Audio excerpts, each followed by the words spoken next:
Last time में go two statement का use सीखा था कि कैसे हम गो टू स्टेटमेंट की मदद से कहीं भी जंप कर सकते हैं। अब गो टू का मैं एक एग्जाम्पल बनाना चाहूंगा।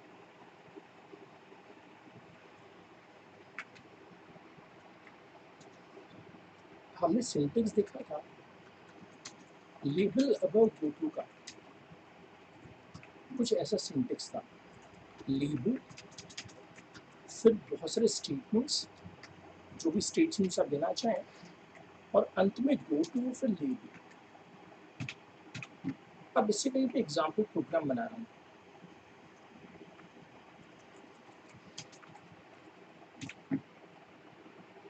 हमेशा की तरह हमने कुछ हेडर फाइल इंक्लूड की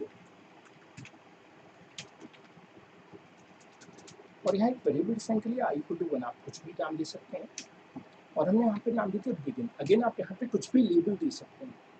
हम सभी जानते हैं जिसको हम लेबल कहते हैं। तो हम यहाँ पे कुछ स्टेटमेंट देते हैं, जैसे प्रिंट एफ से हम स्लैश से लाइन चेंज करें, फिर हेलो लिख रहे हैं, फिर परसेंट भी लिख रहे हैं। परसेंट डी में हम आई के लिए प्रिंट करना चाहेंगे, तो हेलो 1, हेलो 2, हेलो 3, और यहाँ लिख देते हैं I equal to I plus 1। Now this is campus question 1, various ways to increase value by 1।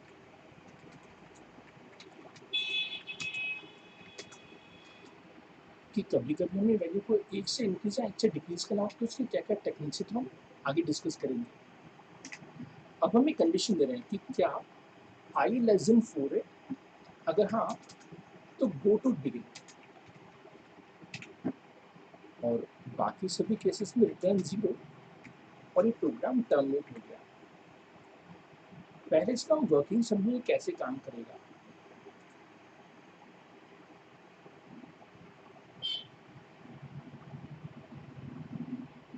तो इसके लिए हमें डेवलप हो गया एग्जीक्यूशन टेबल। जब भी हमें कोई इस तरह का प्रोग्राम मिलता था, हमें एग्जीक्यूशन टेबल प्लान करना पड़ता कि कैसे ये वर्क कर सकता है।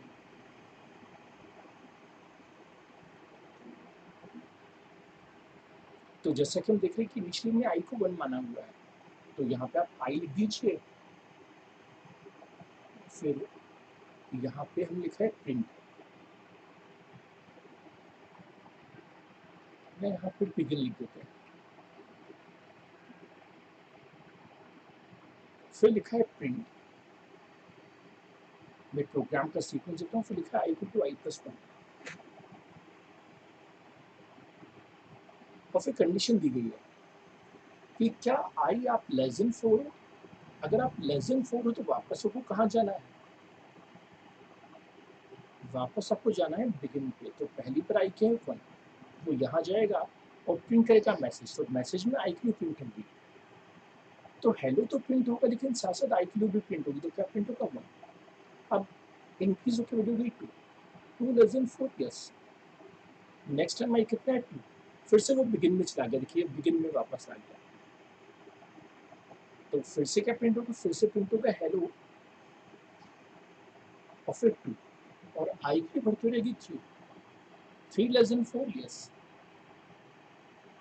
फिर से बिगिन में चला गया और प्रिंट किया हेलो 3। अब 3 प्लस कितना 4, क्या 4 लेस देन 4, फॉल्स, और जैसे ही फॉल्स होगी कंडीशन, तो यहाँ क्योंकि हम जानते हैं कि writing else statement is optional. अब लास्ट टाइम हमने जो रेस्टोरेंट प्रोग्राम बनाया था वो इसी पे बेस्ड था कि जब तक हमने चॉइस 4 प्लेस नहीं की, तब तक वो हमें वापस कहाँ ले जा रहा था, ऊपर ले जा रहा था। अब आगे चल के यही काम हम किससे करेंगे, लूप से।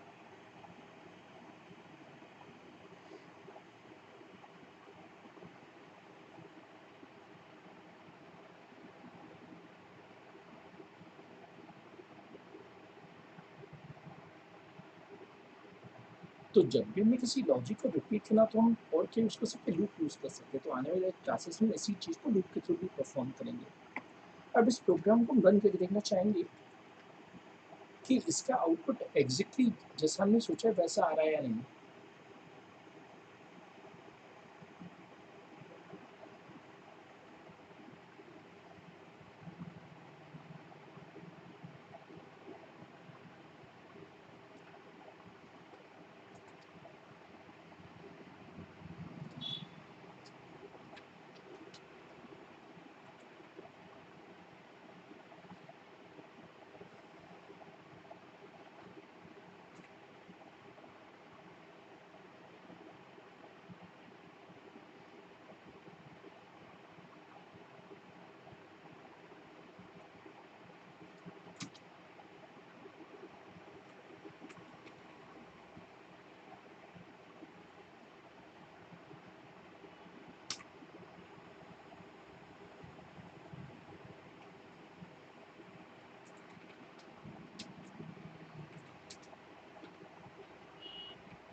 अब इसे कंपाइल किया जाए।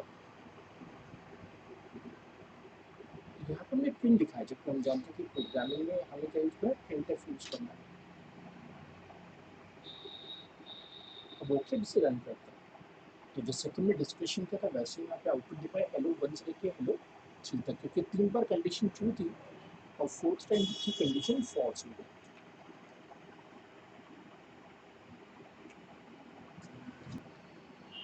क्लोजिंग पर हमने सीखा था एक क्वेश्चन की कैसे में 2 पॉइंट्स के उसमें डिस्टेंस फाइंड करना, तो उसी का हम प्रोग्राम बनाना चाहेंगे। यहाँ पे हमें जरूरत पड़ेगी मैथड की, क्योंकि हमें स्क्वायर रूट भी फाइंड करना है और पावर भी निकालना है। हालांकि पावर के लिए हम सिंपली स्क्वायर भी कर सकते हैं, और हमेशा की तरह एक हेडिफाई तो रहेगी, जिससे कि हम प्रिंटफ स्कैनफ को यूज कर पाए। हालांकि आगे चलकर हम सी आउट सीन सीखेंगे जो कि आईओ स्ट्रीम में डिफाइंड है।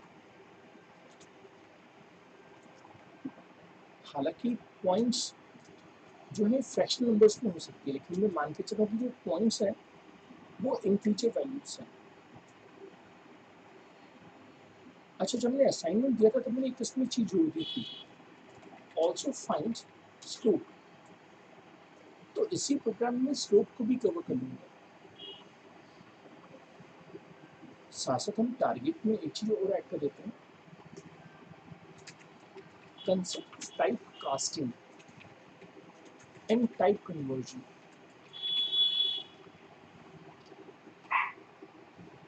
क्योंकि हमें इस प्रोग्राम में इस चीज की जरूरत पड़ेगी। अब जो डिस्टेंस है वो पॉइंट्स में आ सकता है, तो हमारे कोऑर्डिनेट्स में इंटीजर होंगे, लेकिन answer can be in fraction, जैसे for example square root of 8 या स्क्वायर रूट ऑफ 2, जो कि फ्रैक्शंस में आएगा। और स्लोप भी क्या आएगा, फ्रैक्शंस में। तो हमें स्कूल में किसने पढ़ा था कि स्लोप को हम यूजुअली किससे रिप्रेजेंट करते हैं, एम से, y equal to M X plus C. तो m हमारी उस इक्वेशन में क्या हुआ करता था, स्लोप। अब में यूजर से पॉइंट्स पूछनी पड़ेंगी, ask user to input coordinates, क्योंकि जब तक हमें यूजर कोऑर्डिनेट्स नहीं देगा तब तक काम नहीं चलेगा। तो हम लिखेंगे प्रिंट एफ में enter coordinates x1 y1 x2 y2। User को असेस करें कि पहले x1 डालना है, फिर स्पेस करता है y1, फिर x2, फिर y2। और हम जानते हैं कि यहाँ पर हम 4 वैल्यू इनपुट कर रहे हैं और बीच में स्पेस आ रहा है, तो बाय डिफॉल्ट हम जानते हैं कि परसेंट भी क्या यूज करते हैं, स्पेसेस। अब कौन कौन से वेरिएबल्स हमने मेंशन किए उनके नाम हमें यहाँ लिखने पड़ेंगे।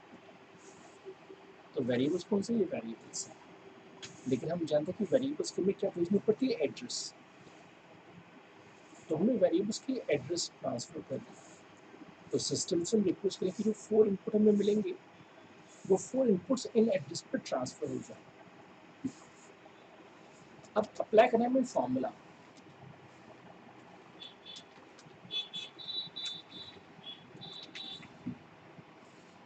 तो हमने डिस्टेंस का फॉर्मूला स्कूल लाइफ में पढ़ा हुआ है कि हमें स्क्वायर रूट निकालना पड़ेगा किसका, x1 माइनस x2 का होल स्क्वायर। अब होल स्क्वायर करने के लिए हम ऐसा भी कर सकते हैं, या फिर क्या कर सकते हैं, power of x1 minus x2, sorry अब यहाँ पे क्या आना चाहिए, y1 माइनस y2 कॉमा 2, दोनों से पर्पस सॉल्व हो जाएगा। हालांकि हम जब स्कूल में पढ़ा करते थे तब पीछे यहाँ पे एबीएस लगाया करते हैं, ABS means convert to negative, negative to positive. तो उससे नेगेटिव वैल्यू जो है किसमें कन्वर्ट होती है, पॉजिटिव में कन्वर्ट हो जाती है। अब जितने ब्रैकेट्स हम ओपन करते हैं उतने ब्रैकेट्स हमें क्लोज करने पड़ते हैं, तो एक ब्रैकेट यहाँ पे भी कम है। तो जितने भी कर्ली ब्रेसेस हम ओपन करेंगे उतने कर्ली ब्रेसेस क्लोज होने चाहिए। तो यहाँ तो ये सब क्लोजिंग है, बस ये एक ओपनिंग एक्स्ट्रा है, जो फर्स्ट ओपनिंग है। अब ये इसकी क्लोजिंग है और ये इसकी क्लोजिंग है, और ये क्लोजिंग किसकी है, ये। सबसे इंटरेस्टिंग मुझे लगता है finding scope requires typecasting, since int upon int is always integer. हमने काफी दिन पे डिस्कशन किया था कि सी लैंग्वेज में दो इंटीजर्स को डिवाइड करने पे हमेशा क्या होता है, इंटीजर। जैसे दोस्तों 1/2 हमारे लिए 0.5 है, लेकिन हमारे प्रोग्रामिंग के लिए क्या है, 0, क्योंकि दो इंटीजर्स हमेशा हमेशा क्या देते हैं, इंटीजर है। तो स्लोप हमें गलत मिल सकता है, क्यों? क्योंकि हमने पॉइंट्स यहाँ पे कैसे यूज किए, इंटीजर। तो हमने type casting last time use किया था, अगर आप ध्यान से देखें तो हमने कैंपस क्वेश्चन नंबर 2 में ऐसा किया था, टाइप कास्टिंग। हालांकि ए फ्लोट था, लेकिन हमने सिस्टम से रिक्वेस्ट किया था कि आप ए को क्या एज्यूम करें, इंटीजर। तो वैसे ही मैं सिस्टम से रिक्वेस्ट कर रहा हूँ कि सिस्टम ने स्लोप फाइंड करना। अब टीचर ने पढ़ा था स्कूल में y2 minus y1 upon x2 minus x1। तो जब भी हमने स्लोप फाइंड किया तो ये फॉर्मूला अप्लाई होगा। लेकिन प्रॉब्लम यहाँ पे क्या है, यहाँ पे प्रॉब्लम है कि इंटीजर अपॉन इंटीजर होगा। तो सिस्टम से मैं रिक्वेस्ट कर रहा हूँ कि सिस्टम प्लीज आप इसे किसमें एज्यूम करें, फ्लोट में। तो जब हमने आगे फ्लोट लगा दिया तो इससे हम क्या कहेंगे, टाइप कास्ट टू फ्लोट। हालांकि हम जानते हैं कि यहाँ पे m फ्लोट नहीं, यहाँ पे n कैसे डबल, तो बेहतर है कि हम यहाँ पे फ्लोट ना लिखें। हम कंपाइलर को रिक्वेस्ट करें कि प्लीज हमें आंसर फ्लोट नहीं, हमें आंसर किसमें चाहिए, डबल। अच्छा, कैसे डिसाइड करेंगे टाइप कास्टिंग किसमें करनी है, जिसमें रिजल्ट को स्टोर करना है। तो रिजल्ट हम किसमें सेंड करना चाहते हैं, m में, और m का सब वेरिएबल डबल वेरिएबल, तो हमें डबल में टाइप कास्टिंग करनी पड़ेगी।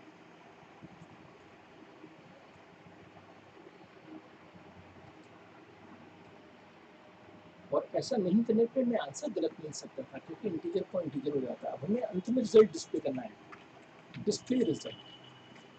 तो हम लिखेंगे printf distance equal to percent point two LF units और slope equal to percent point two LF।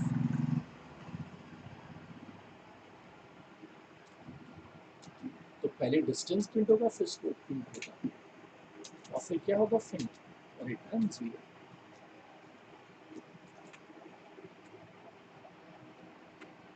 अब इसे कॉपी कर लिया जाए और इसे हम कोड बॉक्स में पेस्ट कर लेते हैं और सेव। ये हमारा आज का सेकंड प्रोग्राम है।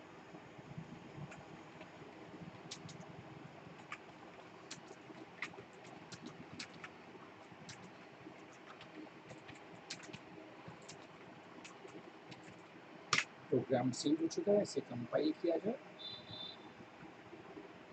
और इसे रन किया जाए। दोस्तों मैं पिछले स्कूल में पढ़ा था कि अगर लीनियर पॉइंट्स हैं तो 45 डिग्री बनेगा। तो यहाँ पे जो मैं पॉइंट्स दूंगा वो लीनियर दूंगा, यानी डिस्टेंस क्या रहेगा, सेम। तो न्यूमरेटर और डिनोमिनेटर दोनों बना जाएंगे। और हम जानते हैं कि 1 मतलब कितना, 45 डिग्री, क्योंकि 10 1 पे 45 डिग्री होता है। तो मैं वैल्यू कुछ इस से दे रहा हूँ कि हमें आंसर यूनिफॉर्म मिले। तो मैं दे रहा हूँ 10 10 20 20। तो x1 x2 का डिफरेंस भी 10 है, और y1 y2 का डिफरेंस भी क्या है, 10। तो 10/10 कितना होगा, तो स्लोप 1 आ रहा है। अब मैंने आपको 10 इनवर्स सिखाया था काफी दिन पहले, तो क्यों ना हम यहाँ पे स्लोप पे 10 इनवर्स अप्लाई करें। तो degree is equal to a10 of m into 180 upon m underscore. इससे फायदा क्या होगा कि हमें एंगल इन डिग्री भी शो हो जाएगा।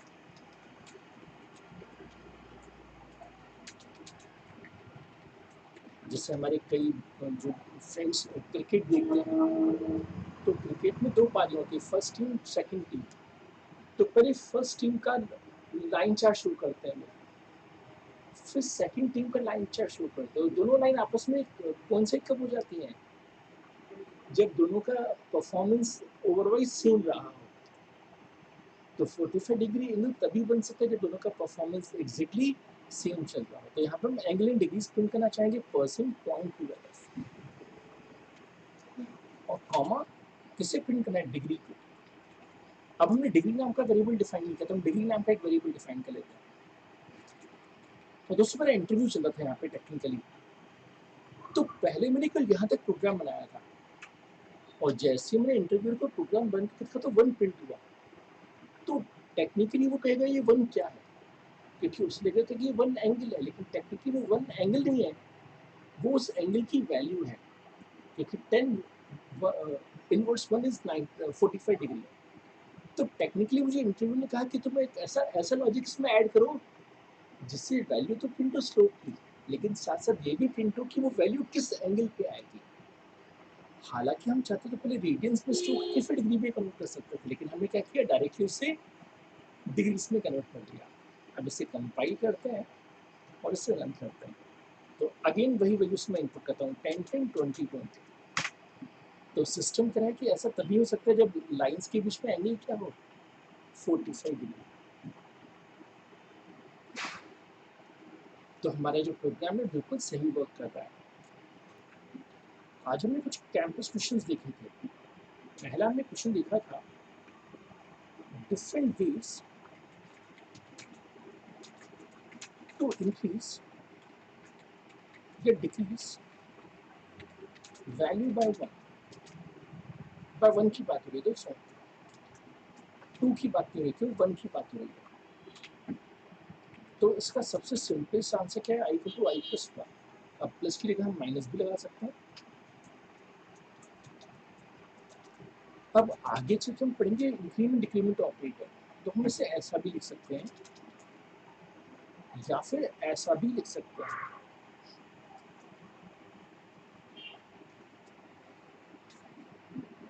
और अंतिम आंसर है आई प्लस इक्वल टू वन।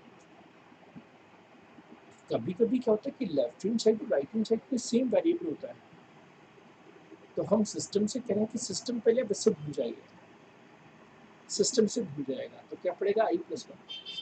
अब सिस्टम को कहेगी जो आपने सॉल्व किया उसको भूल के जो बचा वो उसको सॉल्व कीजिए, तो क्या बचा इक्वल टू। तो टेक्निकली क्या करेगा कंपाइलर, दोनों ऑपरेशन परफॉर्म करेगा। So these are the four different ways. Similarly we can use minus minus.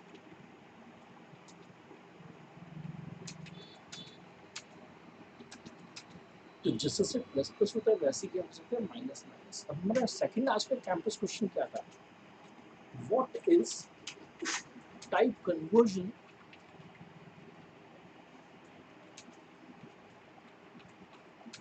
And type casting.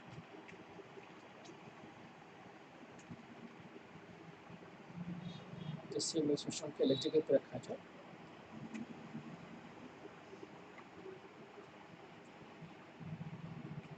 Which is performed automatically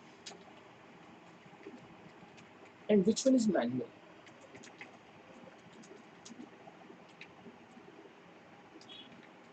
तो दोस्तों इसमें से एक चीज अपने आप परफॉर्म हो जाती है, लेकिन हमें मैनुअली परफॉर्म करनी पड़ती है। तो हमें डेफिनेशन देखनी पड़ेगी, डेफिनेशन क्या है,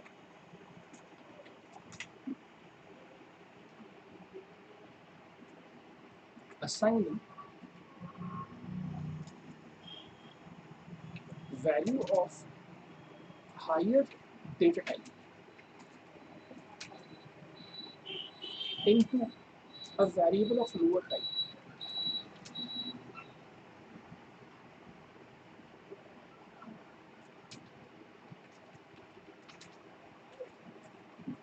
should be performed manually.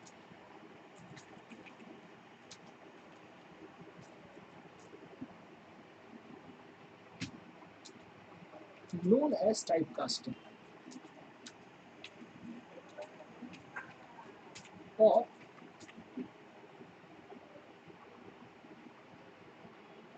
converting expression of one type to another type.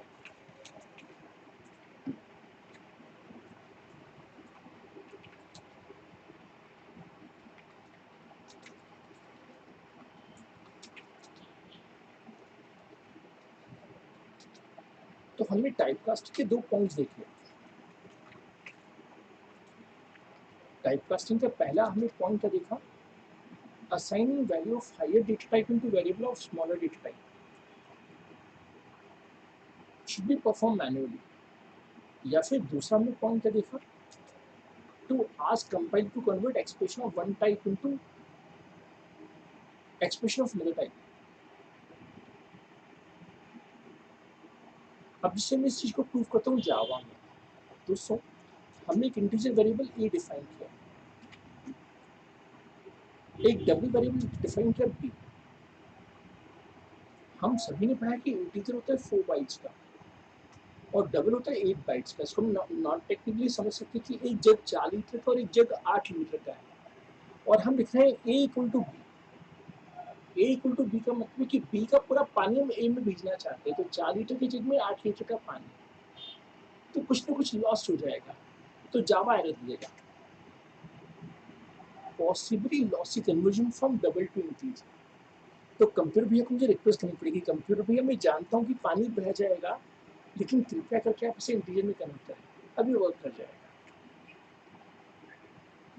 या अगर जैसे हम चाहे तो बी को लिखते लिखते 8.55555 और लिखते हैं A equal to integer part of B, तो सिस्टम के लिए क्या स्टोर करता है, इंटीजर। तो टीचर ने एग्जाम्पल को प्रूव करके भी दिखा दिया कि टीचर ने क्या लिखा, जावा में लिख देता हूँ, ये मैंने जावा में परफॉर्म किया, इंटीजर ए लिखा, फिर लिखा डबल बी इक्वल टू 8.55555 और फिर क्या लिखा ए इक्वल टू बी, तो उसमें एरर आ गया, possible lossy conversion. Lossy conversion में इसमें डेटा लॉस्ट हो जाएगा, डेटा लॉस्ट हुआ था दोस्तों, 0.555 चला गया था। फिर टीचर लिखा था ऐसा, ये ओके था, only integer part 8 get stored into it।